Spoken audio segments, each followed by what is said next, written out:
instead of those estimates and those hypotheses that we were doing before, being about we took one sample to make an estimate about a singular population, now what we want to do is do a comparison between two groups. Okay? So if I say, do students drink more water than teachers? Okay? Essentially, my hypothesis for students drink more water than teachers is that the average amount of water students drink is bigger than the average amount of water teachers drink. Yes? Okay? So in some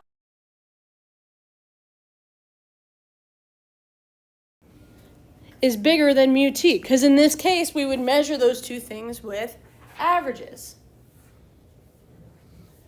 Are Ohioans more likely to eat ice cream than Michiganders? That would mean that the proportion of Ohioans that eat ice cream is bigger than the proportion of people from Michigan that eat ice cream. All right, and to really look at these things, essentially what we're going to start thinking through is what is the difference between two different groups, two different populations, okay? So if I wanted to figure out, do students drink more water than teachers, what do you think I should do?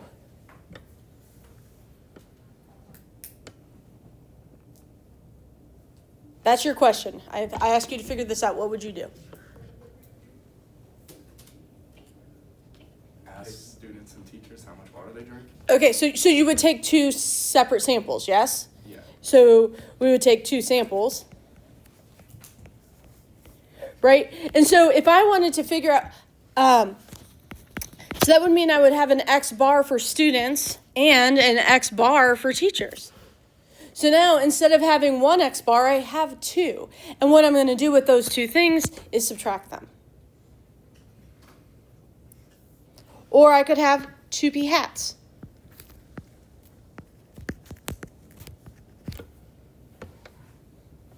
So we're going to take our samples from our two respective populations and look for, do we see a difference? And if we do see that difference, is it a meaningful difference? Okay? All right, so let's, now, when I take this sample of Ohioans, is it going to be perfect?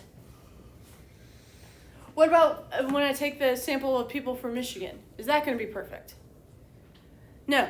So when I have two samples, I have more innate variability, uncertainty about how good of my samples are. Okay? So the standard deviation and stuff that I'm going to use is going to be slightly bigger. Okay? So let's look at an example of writing a hypothesis test. So, steroid testing of 40 randomly selected softball players shows 15 positive results. Okay, so is this about a proportion or a mean? This is a proportion. A proportion of softball players. And is it of a sample or of a population? Sample. So from that statement, I'm going to get my p hat for my softball players is 15 out of 40.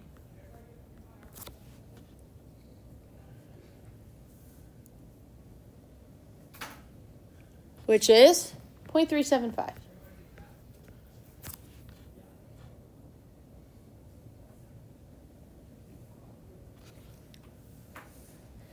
And similarly, but different group of people, weightlifters, 8 out of 30, tested positive for using steroids.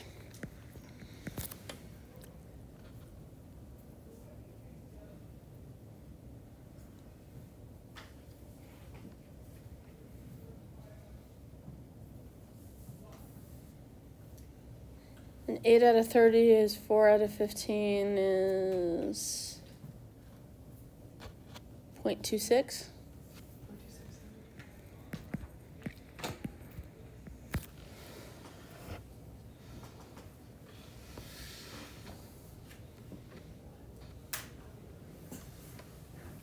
So what does it look like so far?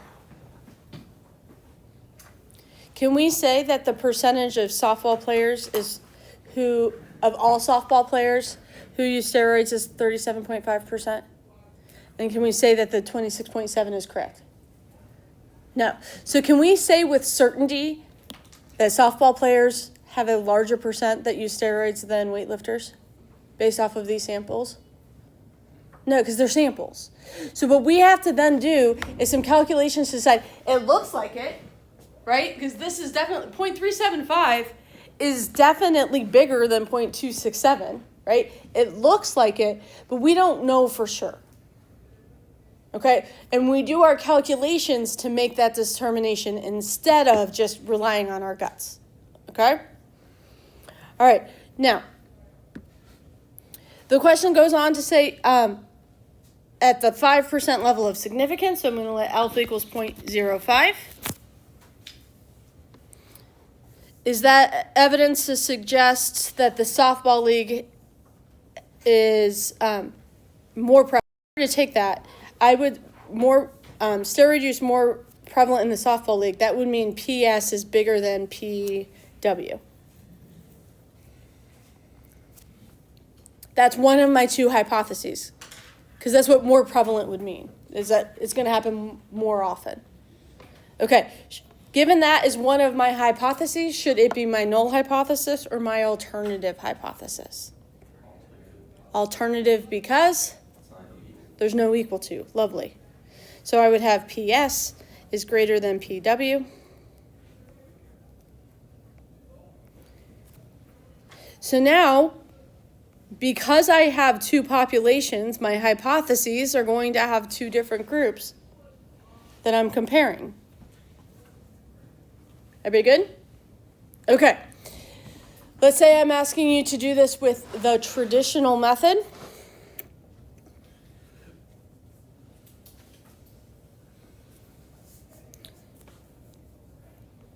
Would this be right-tailed or left-tailed?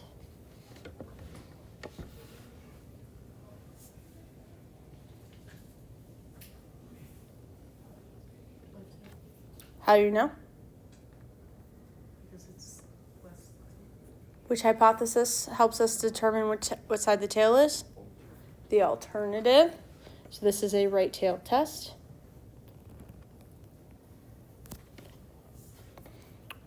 This area is 0.05.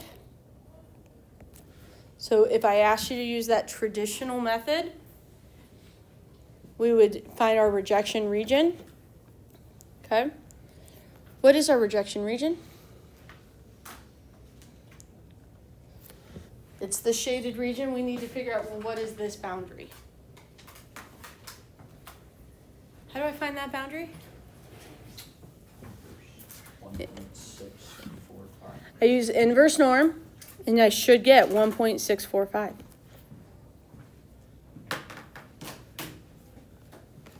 Okay.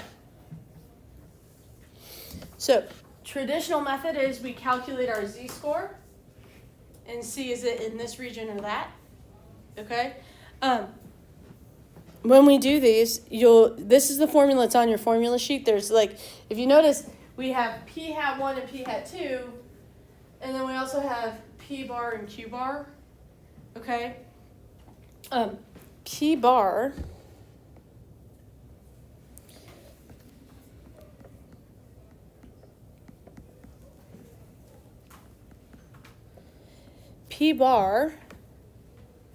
is if you had if you combined your two samples into one giant sample, because we're kind of assuming they're equal, okay? So in this case, that would be 15 plus 8 over 40 plus 30.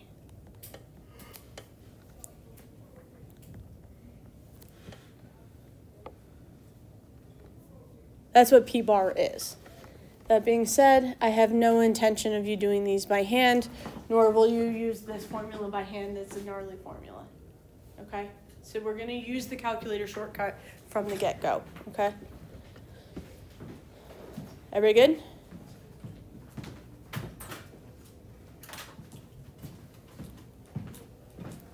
All right. All right, so just a reminder, where we found all of our calculator shortcuts, okay? we hit stat, we arrow over so that tests are highlighted. And before, when we were doing a test for a proportion, we did the one prop z test. Looking at my hypotheses, what's wrong with choosing one prop z test? There's two of them. So which one do you think we should pick? The two prop z test. Is everybody with me? Let's go ahead and choose two prop z test, which is 6. Okay. The one thing we got to be very careful about is it's important as we do this that when it's asking for x1 and n1, whichever one we've written first here is the one we put in first here. Okay, so it matters. So x1 needs to be 15. N1 needs to be 40.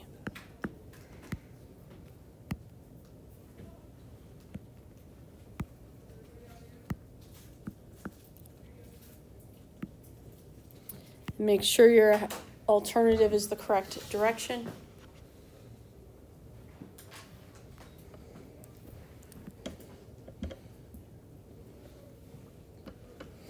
And from my calculator, I'm seeing that my z statistic for my sample is 0.955.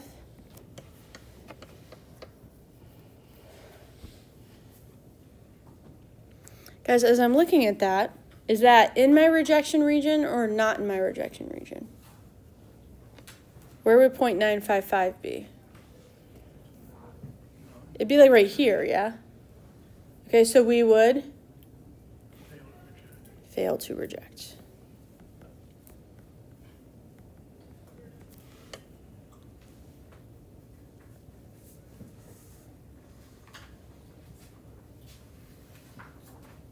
Okay, now some other things I need us to see.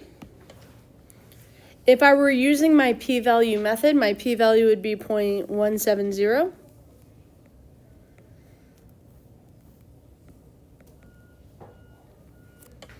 Which is greater than that alpha. So remember that we make that decision one of two ways. Okay, if we're using the traditional method, we're saying is our z-score in that rejection region. Okay, if we're using the p-value method, we're asking is our p-value smaller than alpha. And for both of these, we would fail to reject. If I fail to reject, we still have to write our conclusion. Okay, so for our conclusion, we would say at 5% significance.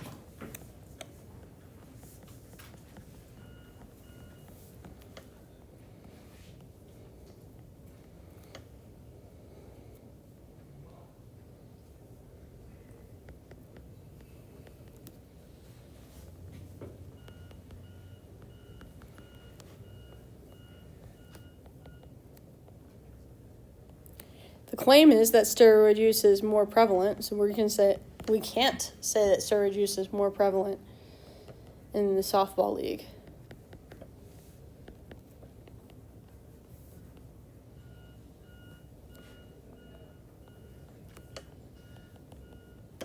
Than with the weightlifters.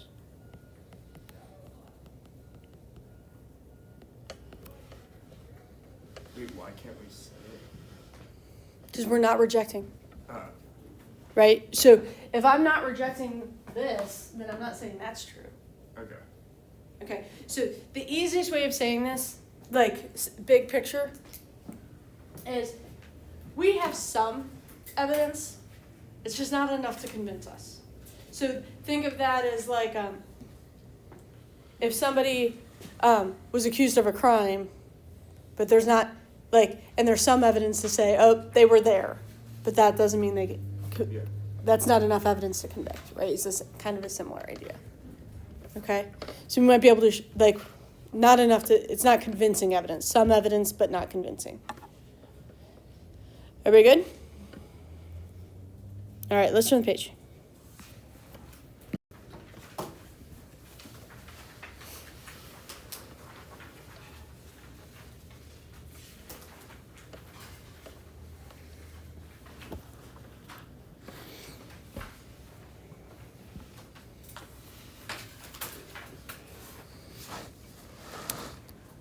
Okay, off the bat, the first thing that's jumping out at me is that we are doing a confidence interval for the difference of proportions of adults minus teens.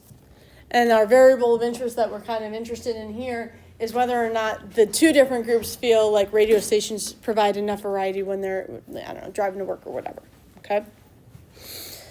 All right, so there's no hypotheses when we write a confidence interval. Instead, a confidence interval is about estimation. So it's trying to decide what is the difference in these two percentages, okay? So we're going to have a p-hat for the adults. We're going to have a p-hat for the teens. For the adults, it's 113 out of 200. For the teens, it is 83 out of 75. I'm sorry, 175.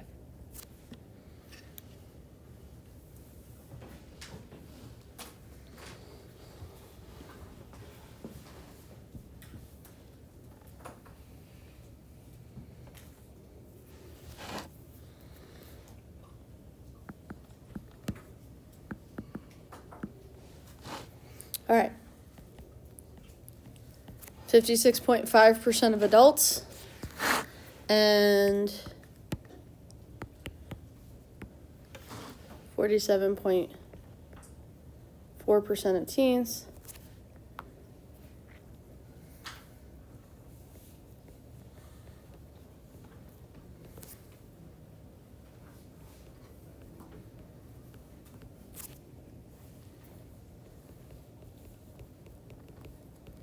So in reality,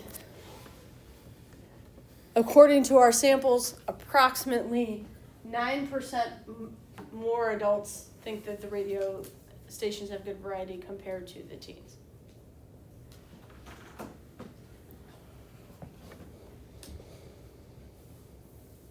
Okay, everybody good so far?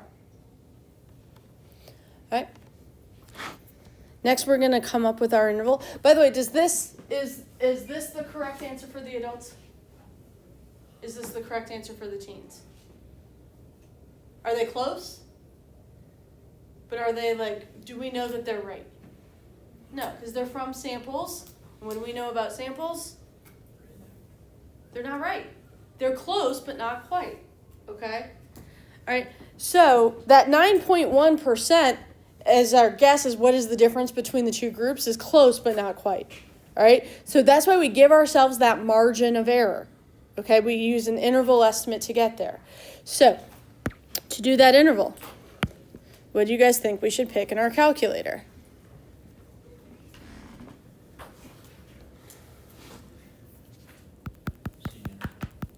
Not a z-interval, because a z-interval will give us a singular mean. If I do a two-sample z-interval, that'll be the difference between two means. I want to do the difference between two proportions, so I'm going to go down and choose the two-prop z-interval. Okay?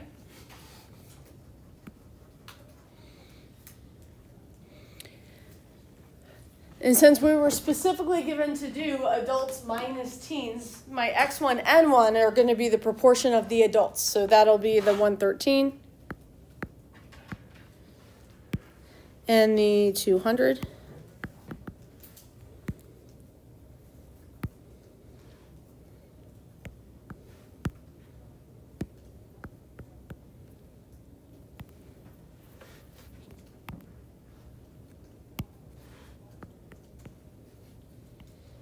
My confidence level, we said 90%.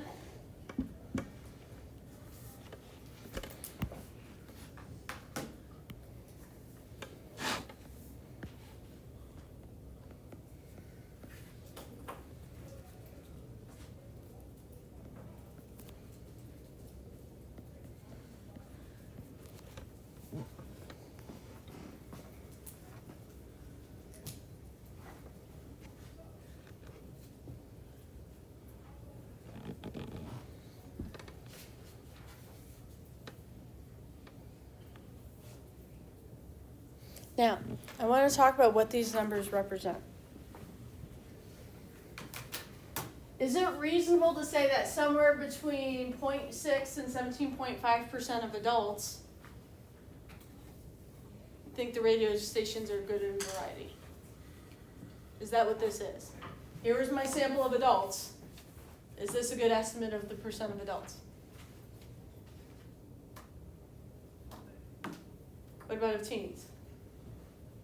This interval does not represent either of these numbers. It represents the difference between those two things. Okay?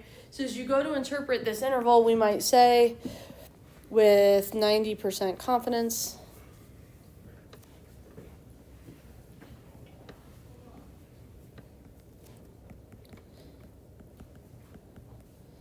the interval from 0.006 to 0.175 contains the difference in proportions of adults minus teens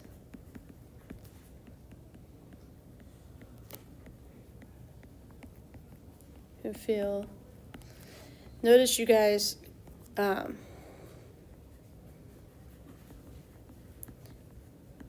I'm trying to use as much wording from the question as I can.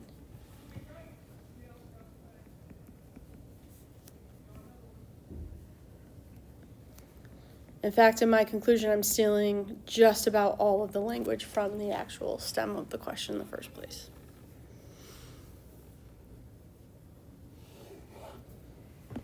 If you steal the language from the question, you know you're including enough detail in your conclusion.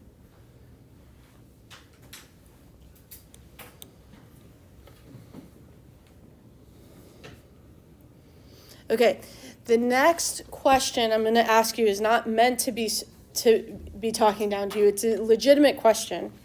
Because at the end of the day, if I want to know, does this mean that there is, based off of this interval, can we say for sure there is a difference or there is not a difference? Okay?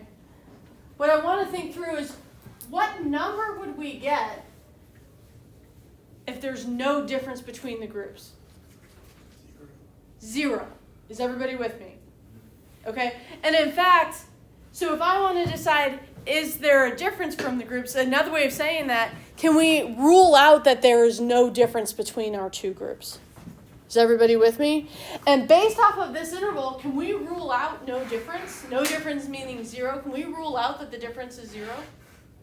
Yeah, because 0 is not in the interval.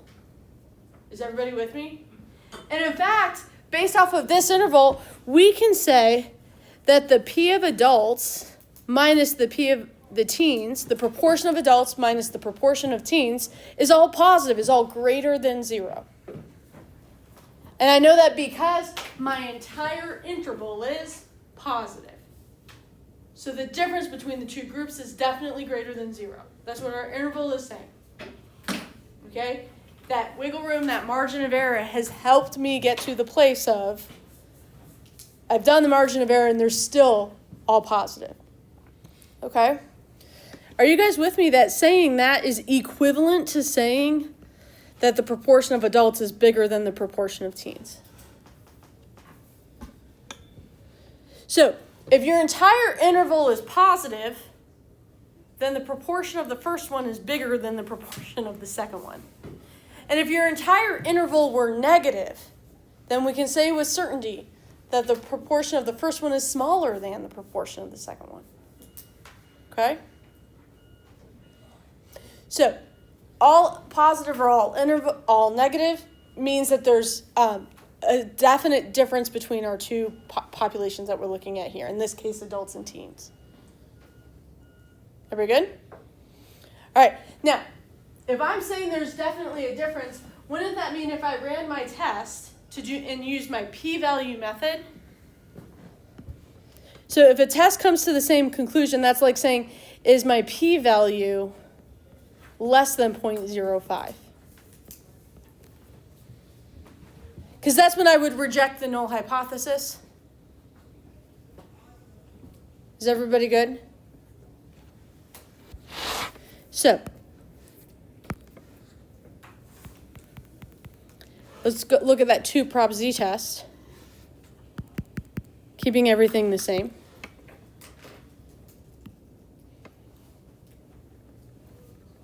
Oof, something wasn't actually the same. Oh, I don't know why that's weird.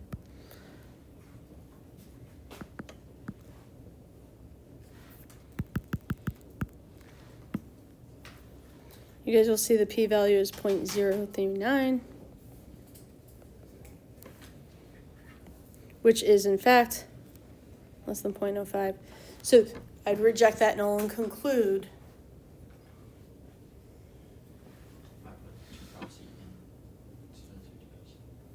so if we're doing a test for a p-value, we would pick the test. The int gives us the interval. The test gives us like my z-score and p-value of my sample.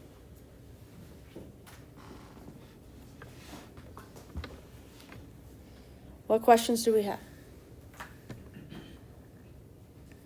Okay.